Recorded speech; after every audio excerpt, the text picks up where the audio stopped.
Hi, welcome to the Apache Druid notebooks. My name is Sergio Farragut. I am a developer advocate here at Imply. And in this video, which is the last of a sequence of three, we're talking about secondary partitioning and specifically about range partitioning. So let's get started. The final kind of partitioning or secondary partitioning strategy is range partitioning. Now this comes in two different flavors, in single dimension partitioning and range partitioning, which is actually also called multi-dimension partitioning. These two kinds of partitioning strategies are actually doing the same thing.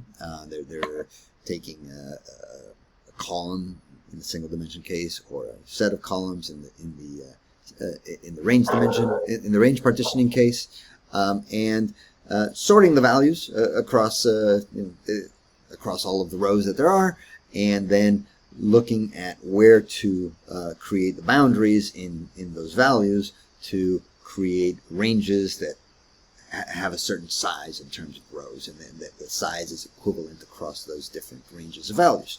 So that's in general what it does. You can do that with one dimension or multiple dimensions. The ability to do it with multiple dimensions, that's called range partitioning, is only available if you have Apache Druid 0.23 or newer. And it helps solve some situations where a single dimension, where you have skewed data, is not good enough. So that's as an introduction to where single dimension and range partitioning come from. But now let's talk about what they are. So they provide perfect rollup. They provide even better partition pruning than hash partitioning. Because it's sorted data, you can do not just individual values, filtering on individual values, but also filtering on ranges of values, and still get some benefit from the secondary partitioning. It's even slower from an ingestion speed perspective than hash partitioning, because there's more work to do in order to achieve it, and we'll talk about what that work is. And we'll talk about under which conditions it provides the best balance for partition sizes and why it's capable of providing best balance. And because it's organizing the data, putting the same values together, it again provides data locality, which gives us better compression and faster queries. So how does it work? So first, a task called a parallel index task that controls the job will initiate, and it will start up to the max num concurrent subtasks. So it'll start these parallel tasks. It'll subdivide all of the raw data into portions of the data that it will assign to each of these worker tasks to work on.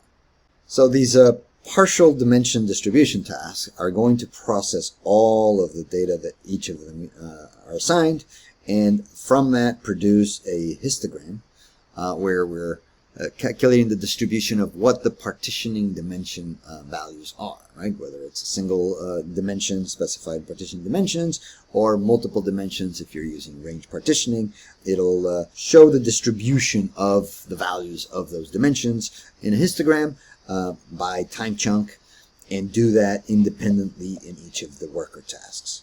Once it's done that independently in each of the worker tasks, it needs to aggregate it in order to see the total across all of the raw data, and calculate the final distribution of these values of the partitioning dimensions for each of the time chunks. So it does this aggregation, calculating a final histogram for each of the time chunks, and then uses either the max rows per segment parameter or the target rows per segment, you can specify either one, to find the range boundaries, right? So what it'll do is try to see, based on the histogram, what ranges does it need to cover to achieve the target rows of 5 million rows, if that's what you've set it to, which is the default, and therefore calculate what the boundary is, what the values are that are the boundaries to that particular subpartition of the time chunk.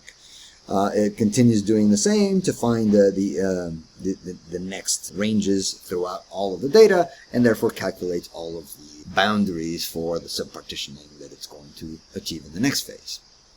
Now, something to notice here is that when you're using single dimensions, and if you have within a single dimension, one or a few values that are very, very common, you may run into the situation where this single value is, let's say, 10 million. 10 million rows, and you want to divide into 5 million each. So the single dimension won't cut it, right? So that's when you add a second dimension in order to sub-partition those skewed values. So by adding another column, you're able to then have the sub-partition of that. That's 5 million here and 5 million here, and create the boundary condition, not just on the first column, which had a single value, but also on the second column, and then therefore sub-partition the skewed value. And so that's how it achieves better balance.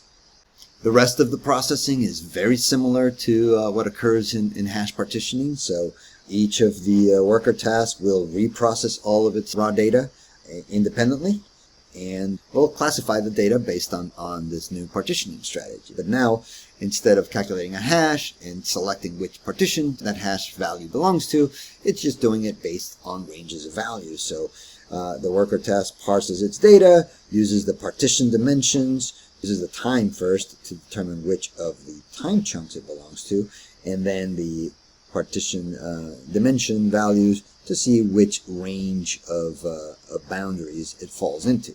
So it classifies all these rows across multiple time chunks, across multiple sets of sub-partitions based on these boundaries, either on one or multiple dimensions, and ends up with the data.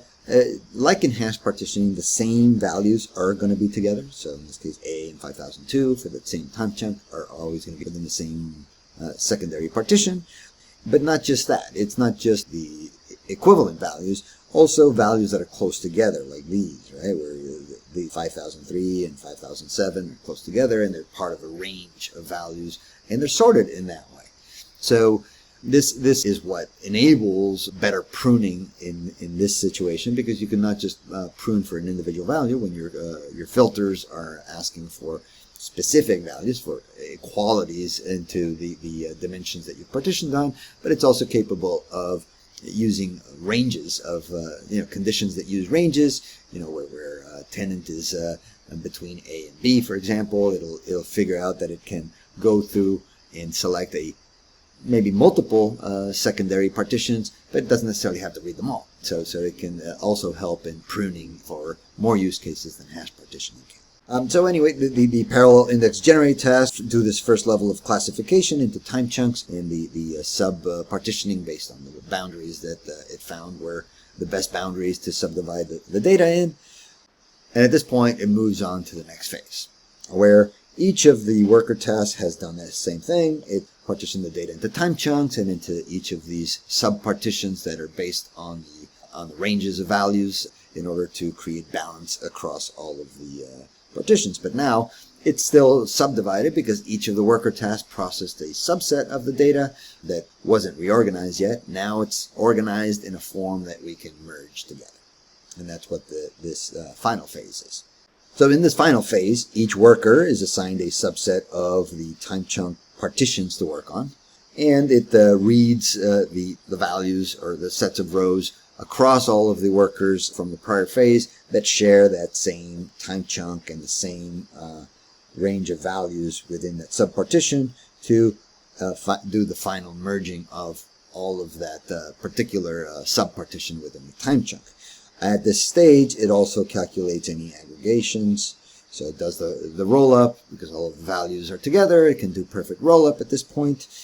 And once it's completed that, it converts it into Apache Druid segment format, producing all the indexes, the dictionaries, and sorting the data according to those partitioning dimensions, such that we get a segment file published to deep storage for each of the subpartitions that was created throughout the process. Okay, so let's see this in action. Again, we're going to start a new spec and load the example data, the Wikipedia data that's 24,000 rows. We're going to skip over using all the defaults to the partitioning view. And here we still see segment granularity of day. We're going to keep it that way. Change the partitioning type to ranged. And we're going to try the channel column as the initial partitioning column. Notice that on the right it says put channel first in the dimensions list. That's the right thing to do, so it gets sorted in that order. And we've selected 8,000 rows to partition the 24,000 rows evenly across the subpartitions. Normally that would be 5 million.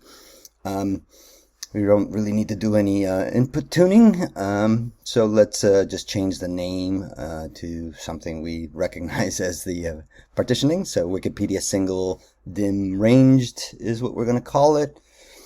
And let's take a look at the final spec. We see the partitioning spec there at the end, type range, partition dimension channel, and the 8,000 rows as target rows per segment. Once we initiate the job, we're going to see the different phases that we just talked about. Now we see the index parallel task that controls the overall execution of the job.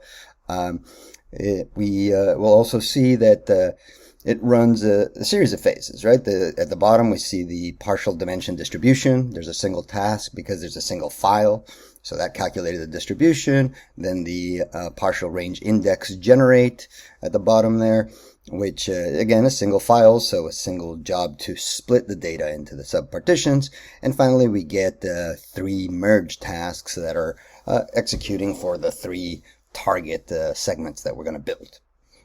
So once that all completes, which it just did, we'll be able to see the results. So let's take a look at the data source and inspect the segments that are now available. So we see that we now have a shard type. We have the 3 partitions, and we have a shard type of single. It recognizes that it's a single dimension, even though we're using range partitioning. And we see that the boundaries that it picked were the end of English Wikipedia. It's non-inclusive. The ends are non-inclusive. So the English Wikipedia is in the second partition, and we see that it has a much larger partition than the others. So let's take a look using the segment metadata query on the Wikipedia single dim ranged data source for the interval of all of time in this case, and it's an add user to it, right? We're looking at channel and user, and we see that the channel has low cardinality in each of these partitions, but we see that user within each of those partitions has a large number of values. So it, from a balancing perspective, it's probably a good choice because it'll provide intermediate cut points for the current partitions that'll help us balance it better. So let's go back and change the spec so that we look at the same spec. We can edit the spec directly and just edit the partitioning spec and add the user channel. So now with the user channel, we resubmit the job. We leave the rest of the parameters the same. And again, we'll see it go through all the phases. I'm going to skip that and just get to the result. So we see that all of the phases succeeded. And we can now inspect the results of this multi-dimension range partitioning using both channel and user.